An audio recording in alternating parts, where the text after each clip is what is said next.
I'm doing more business, doing less hours. Right at the moment, where you're working, is it harder to get a listing or harder to make a sale? I would say it's harder to get a listing at the moment, because my thing about when I list a property, I'm super confident I'm going to sell it, because I know that I don't go in and go a bit hard on price with vendors. I'm prepared to miss business. If a vendor's wanting too much or someone's told them more, then they can have it and I'll pick it up second time round, which is something that I'm dealing with at the moment.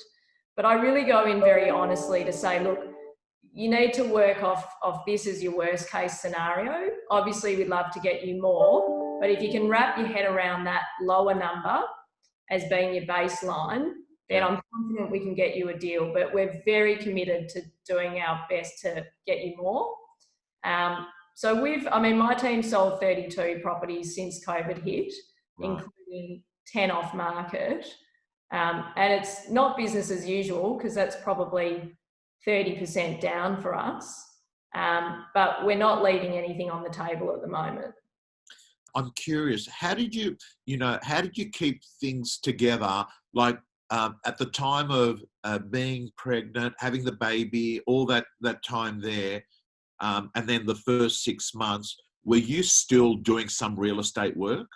I didn't stop. So my partner, she thinks I've got issues. And look, I am totally obsessed with what I do. I love real estate. It's like a weird drug for me. I don't like going on holidays because I don't like being away from doing what I do. And I know that all those things are not healthy, so I'm not saying that people should mirror themselves off me. But the day my daughter was born, in the morning, I was signing contracts to sell a house in Armidale. The day after she was born, I was in a hospital bed speaking to a potential client about organising a listing appointment in the coming weeks. I attended my first auction 2 weeks after she was born, and I got a system together whereby when she was sleeping, I would make my calls.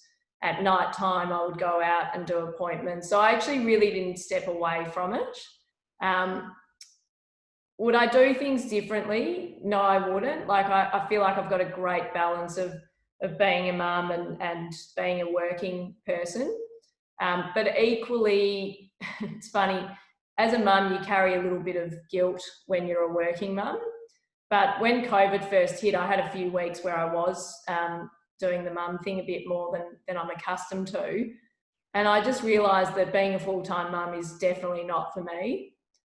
It's a really, really hard gig. And I'm a much better mum when I've got that balance of work and being a parent. And then I don't work Fridays. So since Teddy came along, I have been very clear that Friday's my day with Teddy, and then I work on Saturdays. And what's amazing is that I'm doing more business, doing less hours. Because back in the pre-Teddy, I was working like an animal 6 days a week. It just didn't need to happen. Your week is so remarkably similar to another client of mine, Delene Lewis from Lang & Simmons Double Bay. Number 2, REB. Oh, did she come number 2, did she? Number 2, yeah. Okay, so Delene is Lang & Simmons Double Bay. Have you ever met Delene? I haven't. I feel like I've seen her talk before, and she's a gun. Like, her average sale price is $4 million. Yeah, but your weeks are very similar, and because she had to do a pivot with a baby, which to me is a bigger pivot than any pivot, right? She had to pivot, and she does that. Like Mondays is a massive day, and then Saturdays is a massive day for her, and then she just has compartments and fits it all in. Carla, the people that are going to watch this, many of those people, and I would say most of those people, are going to look at that and say, wow, 100 sales, right close to a couple of million or thereabouts, depending on the year. On the one hand, they're going to think, hey, I'm so far away from that. I'm only doing 1 or 2 sales a month, right?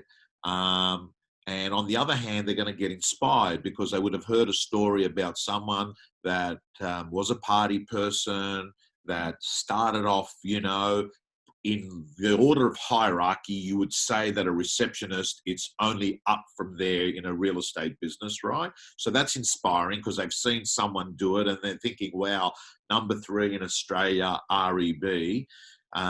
So all of that. What would you say to the girl or to the guy watching this right now that is where you were many years ago, but let's even say potentially they're not a PA, they're a standalone agent doing 1 or 2 sales?